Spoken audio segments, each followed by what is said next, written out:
জীবনে একবার ঢোকার তৌফিক দিয়েছিলেন, আলহামদুলিল্লাহ। আমার চোখের সামনে অনেক রাজা বাদশাহ আমার চোখের সামনে ঢুকছে, জীবনে বহুবার আল্লাহ নিয়েছেন। বাইরে দাঁড়ায় এতিমের মতো কাঁদছি যে আল্লাহ এই ঘরটার মধ্যে যদি একবার ঢুকতে পারতাম।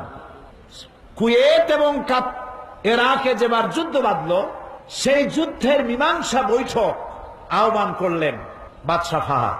তাতে পৃথিবী থেকে 400 মেহমানদেরকে দাওয়াত দিলেন মীমাংসা বৈঠকে। কেমনে কেমনে আমার মতো একটা ভাঙ্গা ছেঁড়া মানুষও দাওয়াত পাইল। আমি তখন যখন প্লেনে উঠেছি, তখন আমার মনের মধ্যে একটা চিন্তা হলো, সারা জীবন যে আশাটা করতেছিলাম আল্লাহ যদি এইবার এটা পুরো করতেন। আমাদেরকে হোটেলে নিয়ে জায়গা দেওয়া হলো। এশার নামাজের পর একটা ব্রিফ কেস দিল সমস্ত মেহমানদেরকে। ব্রিফ কেসের ভিতরে কাবা শরীফের গেলাপ পাইলাম, আতর পাইলাম, জায়নামাজ পাইলাম, আর পেলাম অনুষ্ঠান সূচি।